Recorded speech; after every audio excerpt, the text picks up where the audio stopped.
I told him our bond should stay strictly platonic. He didn't challenge my words or protest. Instead, he vanished from my world before I even stepped inside my apartment. The suddenness felt like a scene from a film. One minute, we were lost in open, honest talk, and the next, I was completely removed from his life. If you've ever spoken gentle words that landed like a heavy door slamming shut, you'd understand the sting. We weren't lovers, but we were more than casual contacts. Our connection lived in that undefined space, not quite friendship, not quite something more. Late-night conversations stretched into early mornings, words flowing freely. Texts pinged back and forth, spontaneous and unfiltered. We exchanged playlists made with intention. Shared private jokes only we found funny. Weekends slipped from a simple "you free?" to him staying at my place, no need for titles. It felt seamless, organic, like a melody I was still learning. And maybe that's where the trouble started, because I was still piecing myself back together after a breakup that left me raw and vulnerable. My heart was only beginning to heal when he came into my life, not with grand gestures or burning passion, but with a steady, quiet presence that, for a while, seemed sufficient. Then came the moment I wasn't ready for, when I sensed his feelings growing deeper than I could manage. He never said it outright, but I noticed it in how he looked at me when I rambled about something trivial, in how he recalled the smallest things I'd mentioned in passing, in the ease I felt being my imperfect, unguarded self around him. That scared me. I could see he wanted more than I was prepared to offer. So in a rush of fear, I grabbed the most overused line I knew. "Let's keep it friendly." It wasn't rehearsed, and I didn't mean to wound him. The words just spilled out. We were in his car, parked near my building. Just moments before, he'd given me a snack I'd mentioned wanting days earlier. His thoughtfulness threw me off balance. I looked at him, so kind, so unaware of the wall I was about to build, and tried to soften my tone, hoping it would lessen the impact. He didn't get upset or push back.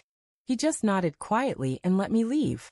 I stood at my door, the cold night air biting my skin, my hands shaking as I fumbled with my keys. A part of me wanted to turn around and say, "Hold on, I'm just scared. I don't want to lose this." But I didn't. I went inside, sat down, and checked my phone. Blocked on Instagram. Disappeared from WhatsApp. Messages undelivered. Unfollowed on Twitter. It was as if he'd erased me entirely, like ripping a page from a story. At first, shock hit me like a splash of icy water. Then came panic, followed by a heavy, sinking ache in my chest, a mix of guilt and grief. I thought we'd fade apart slowly, maybe keep a thin thread of contact, but he left no trace of that possibility. He wiped me out completely. For days, I tried to convince myself I'd made the right choice. He deserves someone who's ready, I told myself. You're not healed yet. You can't force what you're not prepared for. But the more I said it, the hollower it sounded. The truth wasn't about doubting him. It was about doubting myself. He was reliable, genuine, and kind. I just didn't know how to accept that kind of care. I was used to love that demanded I prove my worth or twist myself to fit someone's mold. But he didn't expect that. He took me as I was, and I couldn't believe I was enough. So I hid behind the word friendship. And he responded with silence, a silence so deafening it drowned out everything else. No heated messages, no questions, just absence. I've drafted countless texts since then, all beginning with "hey," and all erased before I could hit send. What could I say? I'm sorry I was scared. I'm sorry I used friends as a shield. I'm sorry I didn't trust that you could care for me without hurting me. I never sent them. Maybe he deserves someone braver, someone who wouldn't break something delicate only to realize too late they wanted to keep it. The truth is, I miss him, not some perfect version, but him. The way he made the world feel quieter, lighter. The way he listened like my words carried weight. The way he saw me as whole, even when I felt like a project half finished. I don't know if he'll ever read this. I don't know if he ever thinks of me.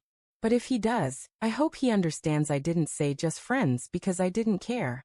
I said it because I cared more than I knew how to process, and I was afraid of what that meant. If you've ever walked away before you could fully let someone in, if you've ever used safe words to avoid the chaos of real feelings, if you've been cut off and felt you might have earned it, know this. I understand. We all trip over love sometimes. The question is, What do we do with the quiet that comes after?